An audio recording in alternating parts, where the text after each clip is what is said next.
Hey, thank you for joining me for my clickbait DE&I programs don't work talk. I'm looking forward to going through all of this with you. I will also introduce myself in a little bit, but let's dig in slightly to the topic first and foremost. So today I'm going to be talking about how DE&I programs don't work. That's the hypothesis. That's sort of what I went into this with. Because it's what everyone keeps saying. And so I was like, okay, if that's the hypothesis, what the heck does that mean? We need to dig into that meaning before we can even begin to decide whether or not that is valid, whether or not that is a sentence that's true. So let's start with the definition of DE&I. So according to the American Psychological Association, equity, diversity, and inclusion is a conceptual framework that promotes the fair treatment and full participation of all people, especially populations that have historically been underrepresented or subject to discrimination. So fair treatment, full participation of everybody. You might not necessarily agree with that as the definition, but it is a working definition. It's one that we can use to start with. There are going to be a lot of slides with a lot of text and a lot of references, but there's also cute birds, so that is the balance that you get today. All right, so if we know what DE&I is, what is a DE&I program? DE&I programs are something that systemically intervenes within an organisation to make cultural change. It is something that aims to increase the participation of underrepresented groups, something we just talked about, while fostering equitable and inclusive environments across leadership, operations, and culture. So a program, in this instance, is something within a company or organisation that is trying to make serious, ongoing, meaningful organisational change, not just change to some of the individuals within that space, but to the overall organisation. And what do we mean by works? We know what we mean by DE&I, we know what we mean by DE&I program. How do we know if a DE&I program is working or not? And therefore, how can we even say it's not working or it is working? So I suggest that to tell if a DE&I program is working, we need to see if it's achieving its goal. So what's its goal? There is a wealth of different opinions on this. It could be the participation of underrepresented groups, something we've talked about now a few times already. Creating equitable and inclusive environments, making changes across leadership, operations, and culture, but it could also be a lot of other things. And we're going to get into that as we go through the talk today. Many DE&I programs fail to achieve those goals or fail to achieve the goals perhaps that we are inserting upon them. But are they really trying to reach those goals? Is it actually failure if that's not what they're trying to do in the first place? Okay, so who am I? Why am I the person who gets to talk about any of this? I'm a person who has apparently submitted slides where the formatting doesn't like this particular computer. I promise that fit in the box on my own PC. So I've worked in DE&I in the games industry for over a decade. I started in the DE&I field in games before it was cool, and then I was in it while it was cool, and now I'm back in it while it's no longer cool. I've been there for the full cycle.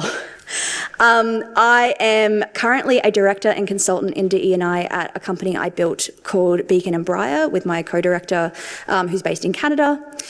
I'm the author of several books about games, representation and DE&I and some other weird little topics along the way.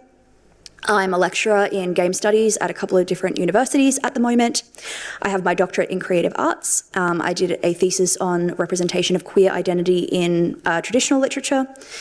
And I was previously the DE&I manager at Sledgehammer Games, where I worked for about 5 years, and I was doing both organisational DE&I and game kind of accuracy and accessibility and inclusion on the Call of Duty series for 4 to 5 years in that role, and then I was a producer before that.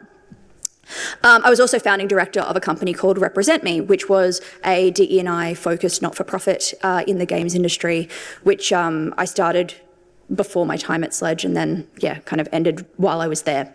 So I've been in this game for a while, and so I think I maybe have picked up a few things along the way. I'd like to hope, and so I want to share with you today some of what I've discovered and also some really amazing research into this field. So not just my own experience, but some of the research that kind of backs up some of the things that I've noticed along the way, because I mean, I have my PhD, I can't help myself. I can't just feel like I have an opinion and that's probably true. I have to go and figure out if that, lines up with a lot of other things. Obviously, things are very different across different organisations, across different countries, in different contexts. And so a lot of the work that I've been doing over the last year or so, now that I'm back in research and lecturing, is figuring out how my own experiences work alongside the research and work alongside this kind of larger framework. And here is some of what I've discovered so far. Okay, so back to this idea of goals. I gave a few examples of what those goals might be. There are many, many other examples, and these will be different for every company. They'll be different for every person in this room. Everybody has a different expectation of what a DE&I program is trying to do. So some key words that are up there, you've got, the experience of the employees, psychological safety comes up quite a lot. Participation is a massive word that comes up often, but what do we mean by participation? What is it to participate in something, to feel like you can be yourself in a room? Is it about driving long-term change as opposed to like a short-term solution?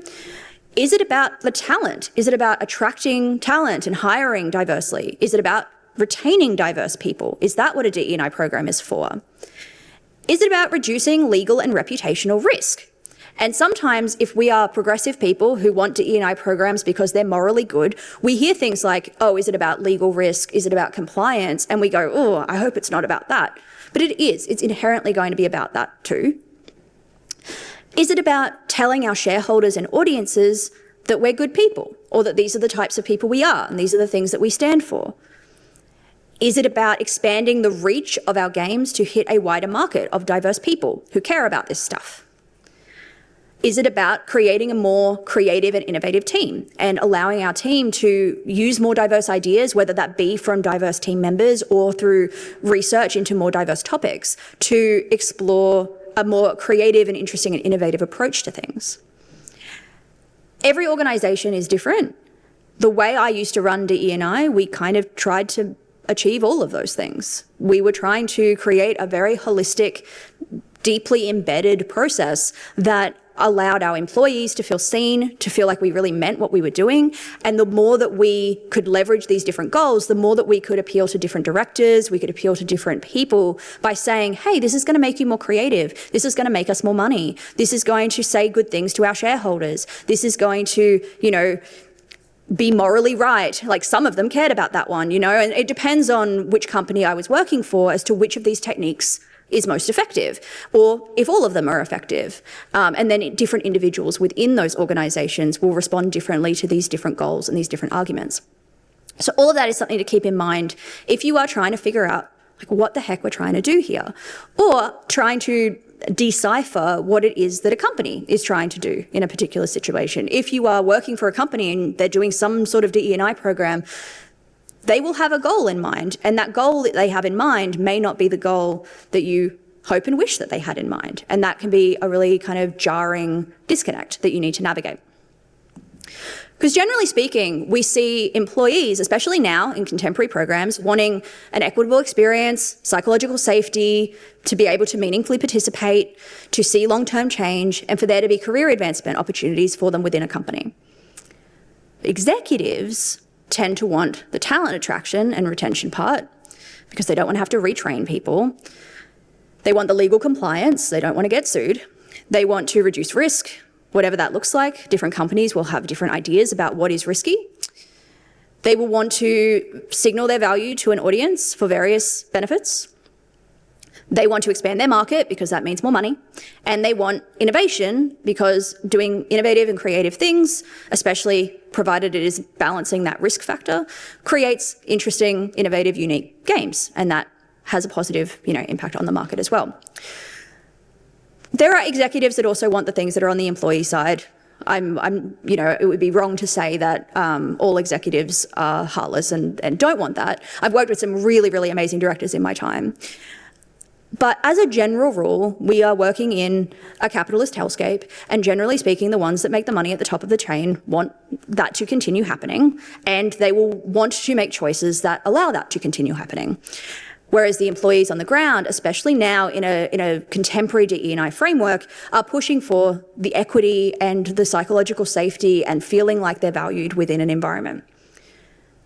And I guess the question is, can both of these things coexist?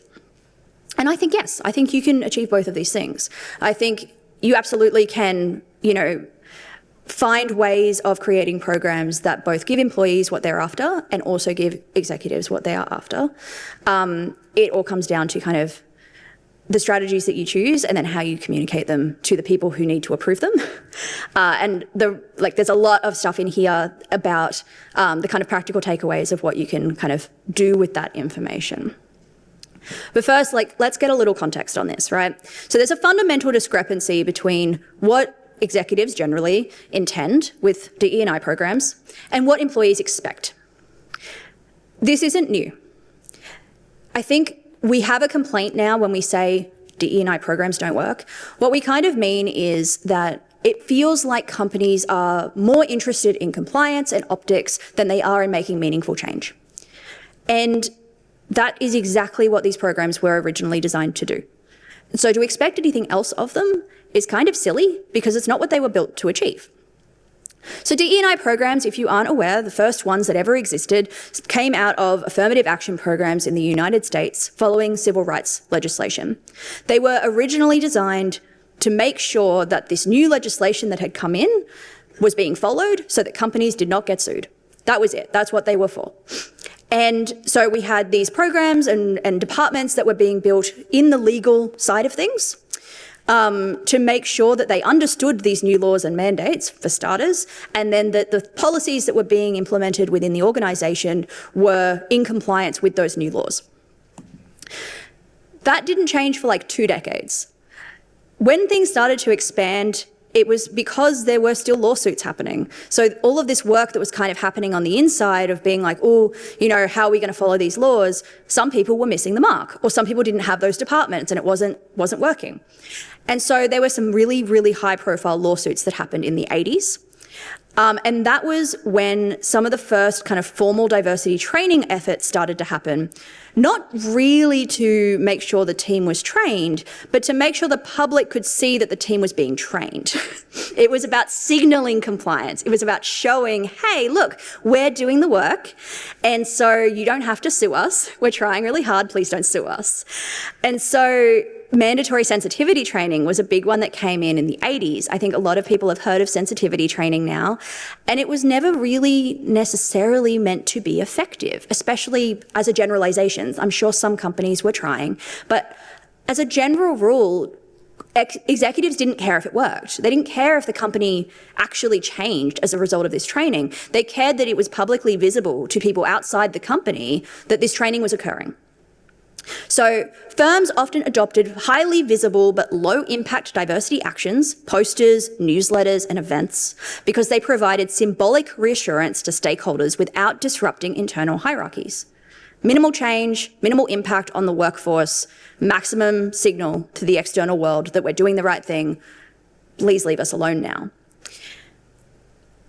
A lot of companies still operate like this, and that's not to say necessarily that their intentions are the same as they were in this era, but this was the framework, this was the scaffold of what a DE&I program looked like. And so if you were going to go in and create a DE&I program and all you have is a history of ones that looked like this, you just make more of them because you're like, oh, I guess that's what we do, that's how we make them, cool, I've learned from that, let me use that. And so even companies that mean well, if they're following a process that was laid out for them that came from this kind of a starting point, they're designing a program that's not built to work, or at least not in the way that they want it to. In the 1990s and 2000s, people worked out that diversity makes money. And so that made some changes again to the ways that DE&I programs looked. There was a couple of really big studies that came out over the 90s and the early 2000s that compared work across a whole bunch of different organisations and basically worked out that there were financial benefits. You have a more diverse team, they're more likely to be more creative, they're going to come up with strategies that are different or innovative in some way. Generally speaking, having different cultures or different genders or different lived experiences in a room will create more, capital in some way. These are like really influential studies. They've been cited over and over and over again, and they all came out within that same sort of, 20-ish years. And so they fundamentally changed the way that we think about DE&I. This is where the DE&I makes money kind of approach came from. That argument wasn't being used before this. It was very much compliance, and then it was you should do DE&I because you'll make more money. That kind of came second. So the framing around this stuff started to pivot from the legal compliance side to the making more money side. And they started to figure out, like, okay, what if we embed some of this more into the recruiting pipeline as opposed to just the legal compliance pipeline? It still wasn't necessarily being embedded within teams. It was still very much like HR, recruitment, legal, but it was a step in a direction. Was it a good step in the right direction? But it was a step in a direction, right? It was starting to create the understanding that maybe there's more value to this than just we have to do it, someone told us to, but instead there is some benefit to us doing this. It still isn't kind of the moral argument, which I really love. I would love it if that worked. But it's an argument, an additional argument, another tool that we have in our toolbox for arguing that this stuff matters. Which brings us to the 2010s and 2020s. Inclusion and social justice movements increased the bottom-up pressure during this era for meaningful DE&I programs in organisations to actually exist. We are talking so recent that the idea of DE&I actually meaning social justice hasn't really been around more than 15 years. This is, like, I guess the golden era for DE&I, question mark? Which is kind of depressing, but like, yeah. 2017 was when we had the Me Too movement become viral. We had Stop Asian Hate during early COVID in 2020. We had Black Lives Matter really making a proper resurgence and becoming very, very globally well known after the death of George Floyd. We had trans inclusion movements happening from about 2015 onwards that were a lot more visible. There were definitely other instances of social justice before this point, obviously, but these were some of the big ones that applied pressure to companies in a way that they hadn't really seen before. It went from being, this is a thing that the progressives do over there, to this is a thing that the progressives do on Twitter and it's in my mentions and I can't avoid it anymore, and they are going to make active changes about whether or not they engage with my products as a result of this. And that is something that got their attention. DE&I programs proliferated after George Floyd's murder in particular, especially in the US. But many of these were still reactive. They were in a direct response to a massive problem that had come up where people realised, oh no, we have to do something about this. They weren't proactive solutions. They were trying once again to signal to a public, hey, don't worry, we've got this. So they lacked sustained investment, accountability, or transformation. And this is the part where I get to really proudly say, like, one of those exceptions to this rule was the company where I worked, because they actually gave me resources and said, hey, can you please fix this? And I was like, okay. And so, like, we did some really serious holistic work to try to counter this idea of reactive programs that rebuild exactly what was done before and that don't have sustained investment. Instead, we were trying to rebuild like what a DE&I program was from the ground up, because I knew from some of this work that I'd done and some of this awareness that if I were to just start doing the same thing that everyone else in DE&I had been doing, I would be building on a skeleton that was designed around compliance and optics, not one that was designed around social justice and significant like cultural organizational change. So, the hypothesis, DE&I programs don't work. We hear it all the time. But do DE&I programs achieve their goal? If they're set out to ensure companies comply with legal requirements and provide a positive image to shareholders and audiences, then yeah, they absolutely nailed it, right? They spent a period of time where that was important to shareholders, really signaling that that is what was happening within the walls of each company. And when governments are more progressive, mandates from that government and then from the shareholders and that flow-on effect includes more social justice targets. But conversely, when an administration is more conservative, mandates are rolled back, and that means DE&I initiatives are also scaled down. They're not being asked to do it anymore, and so they don't. They prioritise other things. They get asked to do something else, and so they put their resources there instead. Everything that we are currently seeing in this slightly depressing, kind of scary time is the system working as it was designed. That doesn't mean it's good, but it's working. The people who wanted it to work this way are happy it is working as it was designed to work. So the problem is that most DE&I programs were never built to serve the function that critics now expect of them. It's not that DE&I failed, it's that most organisations never built a version of DE&I that could succeed. So if you want DE&I programs that make genuine organisational change, we have to start over.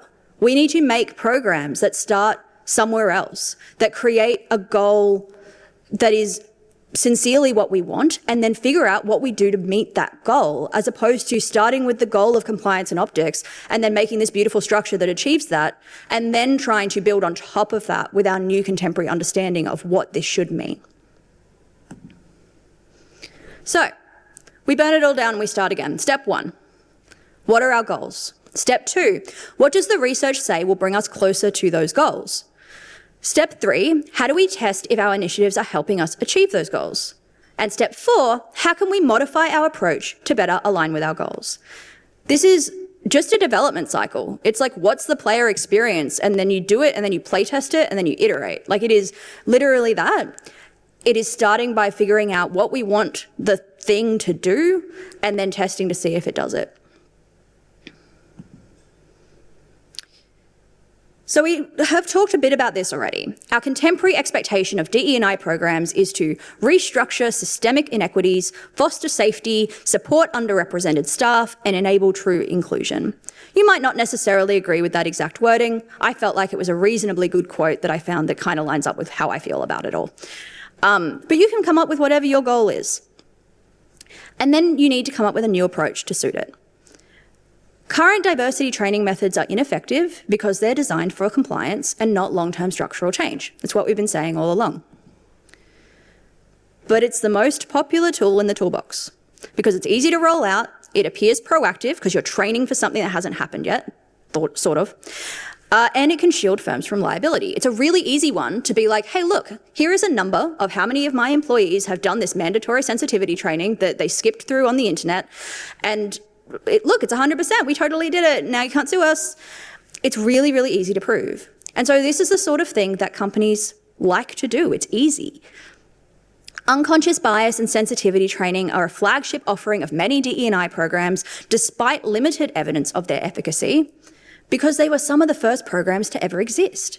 And so people just keep doing them, even though they don't work, even though they've been proven time and time and time again to not actually meaningfully change anything. Because again, what do we mean by working? Is it about meaningful change? Well, it depends who you ask. Again, I'm sorry about the formatting. They were so cute before.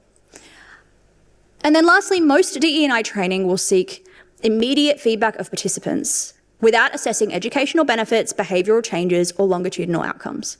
And so they will send people to a training, and then they'll come out of the training and they'll be like, hey, what'd you learn about bias? And the staff will be like, these things. And they'll be like, hell yeah.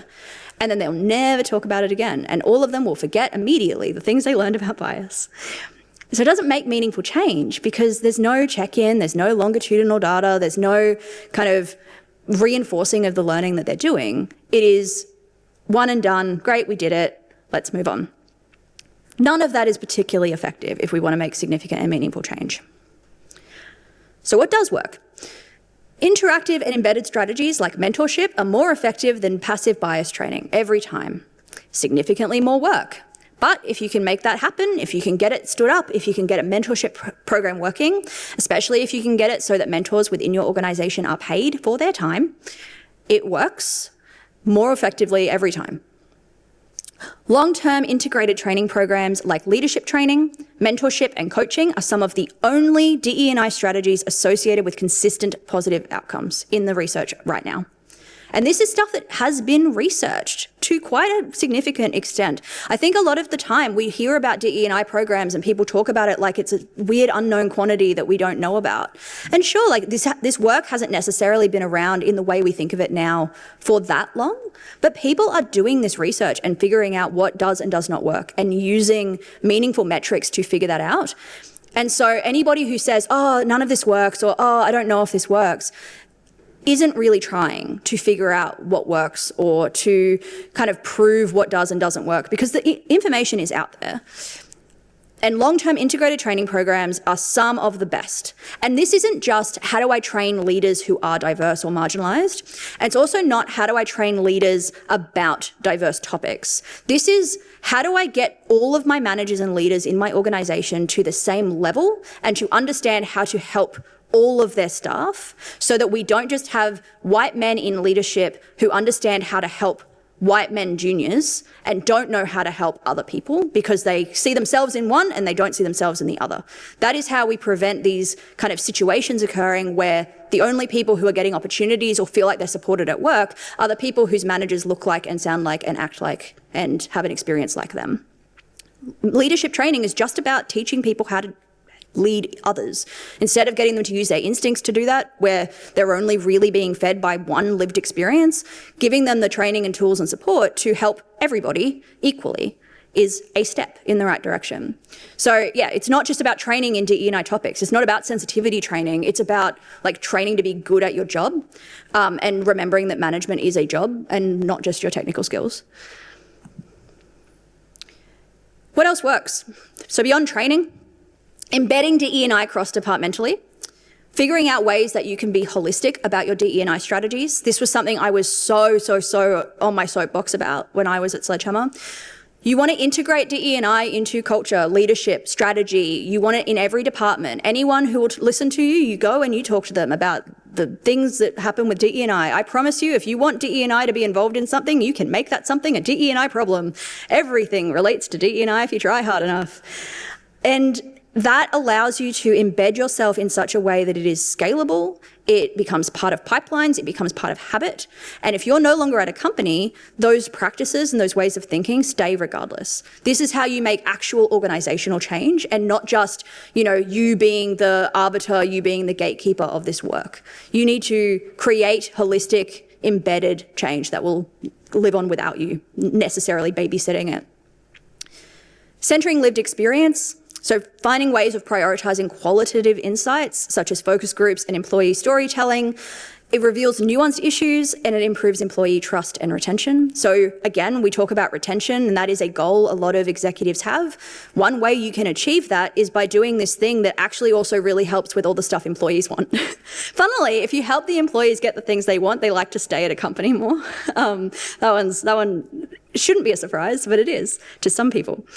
And so figuring out ways that you can focus less on the metrics and KPIs around how many people from X background do we have in our company, and instead focusing KPIs and metrics around how are they experiencing our company, what sorts of stories are they telling us about their experience, is so much more meaningful. Like, anybody who starts off with their DE&I journey by being like, I'm going to create a hiring quota, like, what are you trying to achieve? Is it about literally just getting these people in the door? What are you going to do once they're there to make sure they feel valued, to make sure they feel heard, to make sure that the culture that you're bringing them into isn't already designed to, like, cause them problems and then make them leave? How do you create a company where the things you're actually testing to see if success is happening is based on the lived experiences of those people and not just whether or not they're present? Resourcing and authority. This is one that not everyone has control over, but if you're the person with the purse strings, DE&I teams need real budget, authority, and operational overlap. That is what creates more significant and effective change. That is how you change things structurally and not just individually. And more significant metrics. We talked just before about metrics, but things beyond workforce demographics. So what's the retention numbers like on your diverse people? Not just, whether they're joining the company, but are they staying? Are they getting promoted? Are they getting paid a fair amount? Do they feel safe? Do they feel heard? Do they feel like they can participate? that creates more meaningful DE&I progress. I don't know how many companies there are that will give you their stats on how many of their employees are women, for example, and then you ask them, okay, how many of those are directors? And they all go, It doesn't mean as much, or it doesn't mean the same if what you're doing is bringing everyone in and then not giving them the support, not giving them the tools, not making them see, hey, it's possible to be a leader. So all of your women are juniors and all your directors are men, and then your women and your gender non-conforming folk and your non-binary people are all like, well, I guess this isn't for me 3 years later. And then they cycle back through and they hire in some more women just to keep those numbers looking good. There are companies that do that, and it makes those beautiful workforce demographic numbers look great. But that's not actually improving the industry. It's not creating kind of senior opportunities for people from marginalized backgrounds. It's creating a really kind of specific number that looks good. And again, it comes down to, what are the goals here? Is it about looking good to shareholders? Maybe. Can we be honest about that? Probably not, but wouldn't it be cool? Pay auditing works. Organisations that conduct regular pay audits, they improve not just the pay that is happening, but also the trust of their employees and retention. It's not just literally about fixing the pay gap, it's about showing the team you're doing something tangible and you're doing something in relation to the capital that companies care so much about. While also reducing legal risk, because pay inequity is something you can get sued for. So it should still be something that executives care about regardless. Pay transparency is something that makes a massive difference and benefits marginalized people, and companies will find 5 trillion different ways to tell you that pay transparency hurts you in some way, and they'll put it in your contracts that you're not allowed to be transparent about your pay. Pay transparency only hurts corporations and executives. It never, ever, ever, ever, ever hurts you. They don't want pay to be transparent because they don't want you knowing that you're not getting paid what you're worth. Leadership accountability. Incorporating DE&I goals into executive incentive schemes improves outcomes by increasing their prioritisation of those things. If they know that they're going to be assessed on it, and if they know that their bonuses are tied to whether or not they meet those goals, they will do it. And so, again, it's very much like, what's the carrot and what's the stick approach? There are some people who you can say, hey, it's the right thing to do, and they will do it because of that. There are some people where you will need to say, this is an explicit goal that is tied to your bonus this year, and then they will do it, and that might be the only way you can get it over the line. Obviously, that is something that only certain people in certain positions of power can do, but it is something you can kind of try and lobby for, to have DE&I goals be explicit in people's goal setting and annual kind of accountability. It makes a massive difference. I understand that some of these goals are things you can possibly do in your position. I obviously don't know all of you, and I don't know what you're trying to, do and where you live in your little organisations. But I know some of these things might be possible and some of them aren't. But this is like the high-level summary of the 6 main things that people have found work. We're talking about, what does working mean? Actually making significant structural organisational change in a DE&I way. These are the things that work. It is pay auditing, leadership accountability, giving DE&I teams resources, having metrics that go beyond workforce demographics, embedded DE&I, centering lived experience, and then this type of interactive training and not just sensitivity training. Those are the things that work. That is what the research tells us. It's also important to note that meaningful organisational DE&I change is going to be an ongoing cycle. So like I said, it's similar to the game dev cycle. You need to keep revisiting the goals. You need to assess whether the programs that you're implementing are working. You need to seek feedback from employees. You need to incorporate new research. This is still a burgeoning field, so there is research coming out all the time, and we need to engage with that and embed that in what we are doing. And then we need to iterate. Organisational change literature shows that iterative feedback-driven cycles are essential for sustaining structural transformation. This is not a DE&I specific thing. This is all organisational change. No matter what it is that you're bringing into an organisation, if you want it to stick, this is what you need to do. These are models that have been around for decades, saying that one-off interventions are not sufficient. So if you're going to say, hey, this one-off sensitivity training didn't work and therefore DE&I doesn't work, you are having a bad faith argument, I guess, because this is something we've known for years. One-off training in any area doesn't work. There is a reason why embedded, ongoing training is the only way to make organisational change. So any attempt at structural change that doesn't have iteration, feedback, and some sort of systemic reinforcement is kind of doomed to fail. So wait, I said DE&I programs don't work. That's how I got you in here. That's what's on the door. But then I kind of said they do work, and then I kind of said again they don't work, and then I kind of said like they could work. So do they work or not? I would argue that current DE&I programs, again being very general, are doing exactly what they were designed to do. They are nailing compliance, they're nailing optics. They're nailing the thing where when the government says do more DE&I, they're doing it. And when the government says, hey, we don't care anymore, they go, okay, cool, I don't need to worry about that anymore because there's no more compliance need. And so then they step away from it. It's working exactly as it was designed to work. That doesn't mean we have to be happy about it. So if we want DE&I programs to achieve something other than that, we need to fundamentally change what these programs look like. And we need to make executives listen to bottom-up demands for this type of sustainable organisational change. Most current DE&I programs are performative by design. That is what they are for. I am writing a book about it. To make effective DE&I programs, we need to revisit our goals, and effective programs will focus on structural reform instead of performative one-offs, holistic approaches instead of isolated initiatives, and centering lived experiences instead of compliance needs. That's the takeaway. So if you want to figure out what it is we need to do to make DE&I programs actually work, if what you mean is a progressive social justice, making sure everyone feels like they're included sort of approach to working, that's what we need. Thank you.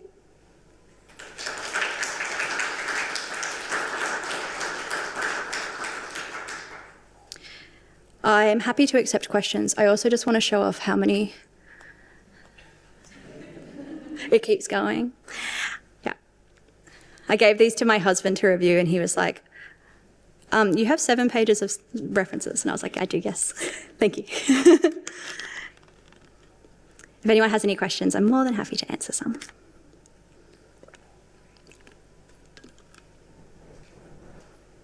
You were very thorough. Thank you. There's further reading that you can do later. It's also a lot of information, I know. And if you have any questions that occur to you later, like I'm going to be around all day today and tomorrow, and I also have my link tree there, which has ways that you can get in touch with me. So feel free to do that as well. I love this stuff. I'll talk about it all day very, very happily. Do you feel positive about the future of these kind of programs within our industry? Everyone behind you is like running around trying to give you a microphone. Do I feel positive about the trajectory of these programs in general? It's really hard to answer that question at a time where it really feels like of the ebb and flow, we are in the ebb, right? We are in a place where not only is it not necessary to do DE&I work, especially from the US, and we are so responsive to what the US is asking for and demanding, and we're responding to US companies a lot of the time. We're not only in a time where we're not being told we need to do this anymore, but we're being told in some instances that we're not legally allowed to do it at all, and the word DE&I is becoming, or the acronym DE&I is becoming dirty. Like it is something that people are actively changing in their work. One of the research areas I'm working in at the moment is looking at shareholder reports from public companies and the ways in which they have not really talked about diversity, and then not really talked about diversity again, and seeing this kind of bell curve in response to that. But I do think that this is something that will stick around regardless of what it's called. I think DE&I as a title is going to take a bit of a backseat for a bit. I'm obviously not too afraid of it. I'm just going to keep using it because people know what I'm talking about and I like to be a little spicy. But I think people are going to kind of step back from that as a concept, step back from having full DE&I teams and professionals, but then you're going to see it coming through still in well, hang on, how do we achieve this goal? How do we do this thing? And it's going to start kind of trickling into different departments. You're going to get different departments with different names, like, you know, the same way now we have like people and culture instead of human resources. And it's like, you're human resources. We know what you are. But there's a certain amount of like, the language is not the same as the work. The work will continue. And I have the utmost faith that the people doing that work will keep doing it. And we're just like in a little contraction period and it will grow, and that's fine. That's okay. We'll be okay. Hi. Ooh. Anyway, I'm using the mic. Thanks for that. That was super interesting. I was gonna, and you kind of touched on this already, I was gonna ask you a question about stealth DE&I, you know, when people aren't as open to it. And in the sort of early years of it, it was called many other things. And you've kind of already answered that. So the question that I'm going to ask instead is, you talked about the fact that the only way to institute real culture change in an organization is through that sort of emergent, iterative process. What tips or insights can you offer about how to persuade execs of the long-term investment required for that? Yeah. Big question. Yeah. Have you tried begging? So, yeah, I know, right?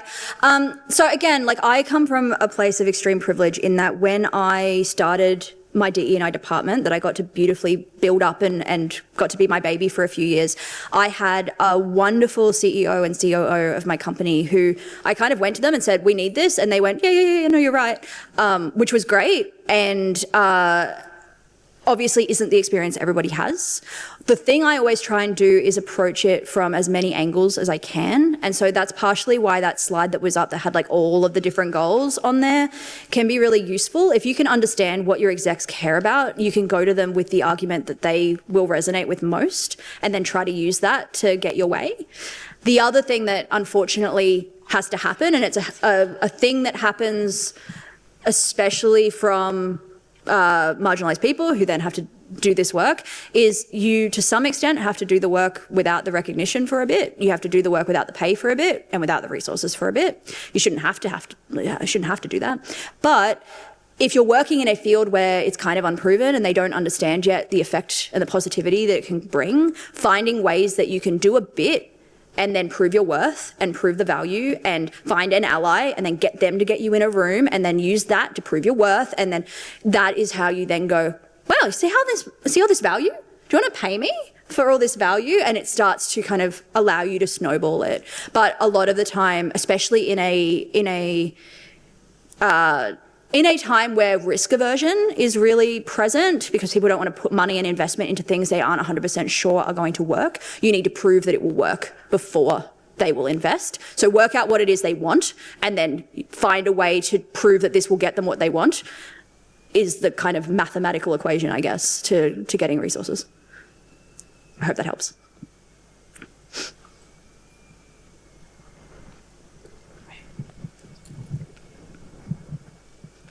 I guess a follow-on possibly. How do you tell like the rate you expect these to change? Like it's not going to make a difference in a week, but in a year, how much would you expect to have shifted to be able to judge that it's working properly and point out like, see, look, it's made a difference? Yeah, it's a really good question. I think it depends a lot on which initiatives we're talking about. I think, so for the initiatives we were embedding within games, we kind of used game cycles as part of the metric for that. And so oftentimes we would use the game cycles as a metric for the people and culture aspect as well, because it just kind of made sense to assess in that way. But then we tried to do pulse checks and things as well. And what we really wanted was to make sure that things were either staying the same or like getting better. And anytime we saw things getting worse, we were like, oh, interesting. Why is that? And we started to work out that sometimes things get worse before they get better. And that's not because they're actually getting worse. It's because people are being more honest and because they're feeling more safe to be honest. And so it is actually really tricky to do qualitative KPIs. And it takes a lot of time to figure out what your benchmark is that you're then comparing to. So there is some stuff that like will change really quickly.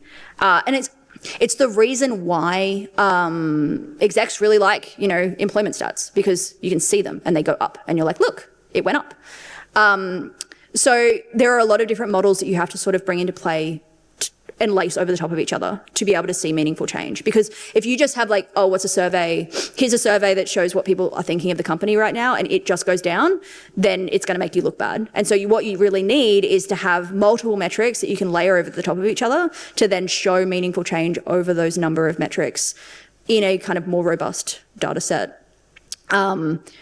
But yeah, I guess like the only way I could really work out how quickly things were going to change was by starting that process of checking and then seeing how quick the progress was. And it was faster in some teams than others, and it was faster in some areas than others. It depended on how old the people were who were in the team, or how long they'd been at the company, or what their kind of cultural makeup was.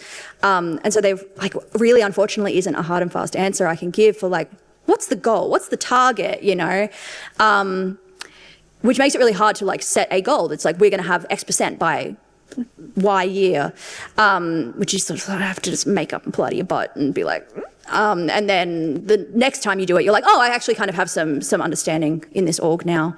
So yeah, like I guess we did a lot of interviewing with people first to kind of figure out where the baseline was. We did a lot of figuring out what the appetite was, and then every time we got a bit of pushback, we were like, oh, add another 10% to the timeline on that, I guess. And we used that to sort of feel our way out. And then we did a pretty robust data set across qualitative and quantitative measures to try and get a bigger picture of what the situation was. Yeah, not a golden, like, you know, a silver bullet, but hopefully helpful to think about.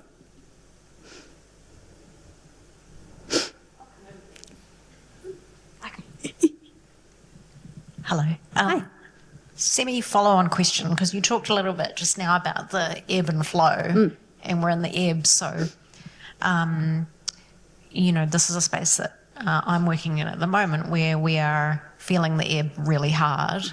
But up to that point, we were actually making really good progress. And so I guess the question is like, how do you kind of measure that long-term growth in a environment that's kind of going up and down? You know, how do you kind of, I suppose, once we get back into a flow, how can you then go, hey, look at this track record that, you know, and so you're not starting from scratch each time?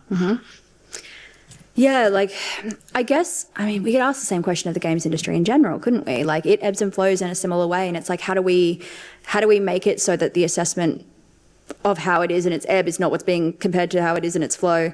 I guess there are a few things to think about there. One is we're in a burgeoning field, so data is like so hard to come by that is longitudinal. We get some really good data in terms of like what's working at all versus not working at all. But in terms of longitudinal progress, we have about 15 years tops of data we can look at.